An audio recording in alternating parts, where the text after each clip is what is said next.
Countless timelines clashed. And in one of those timelines, Doom ruled. That was his world. He fought Kang and lost. When He Who Remains finally ended the multiversal war, he destroyed every other timeline, including Doom's. Gone. Erased. But Kang didn't just wipe Doom's world. Oh no. He decided to rewrite Doom's life. In the new sacred timeline, Kang arranged for Doom to be adopted by Howard and Maria Stark. He grew up not as a tyrant, but as a hero. He lived his life believing he was Tony Stark, genius, billionaire, playboy, philanthropist, never knowing that deep down he was Victor Von Doom. And suddenly, all those weird little moments across the MCU make sense. That off-look in Endgame, Howard calling him his creation, the speed at which Tony invented time travel in Endgame, something even Bruce Banner found impossible.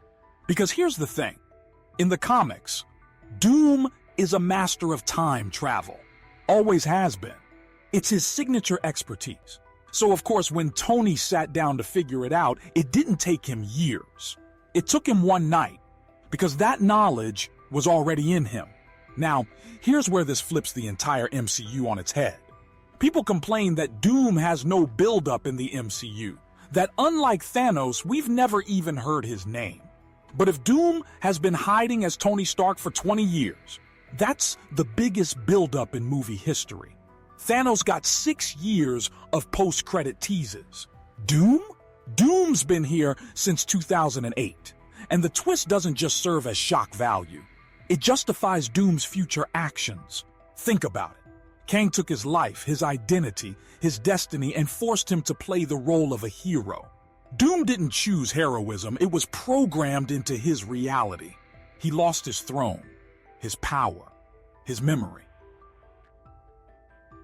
So when he finally learns the truth, he's not just coming for Kang. He's coming for everyone who played along. That's where the evil Avengers come in. Imagine Doom, RDJ's Doom, turning the entire hero roster against the world, not because he's pure evil, but because he's flipping Kang's move back on the heroes. Kang turned a villain into a hero. Doom turns the heroes into villains. Perfect revenge. And now those weird gaps in the MCU timeline make sense too. Ever wonder why the MCU started with Iron Man instead of Marvel's bigger names like Spider-Man or the X-Men? It wasn't just a business decision, though. Yes, in the 90s, Marvel was broke and had sold off those rights. But in story, that's exactly how Kang designed the sacred timeline. He erased the X-Men entirely. Spider-Man didn't appear until much later. Venom doesn't exist here.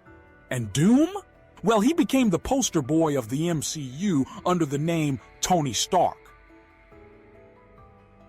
So, when Secret Wars hits, this soft reboot isn't just a studio reshuffling. It's the restoration of the original Marvel universe, the one Kang destroyed. The universe where the X-Men, Spider-Man, Fantastic Four, Venom, and Iron Man all coexisted naturally. And when the reboot happens, the real Tony Stark can finally appear. Likely from another universe, possibly played by Tom Cruise. But here's the challenge the Russo brothers warned about. Telling fans that the man they've adored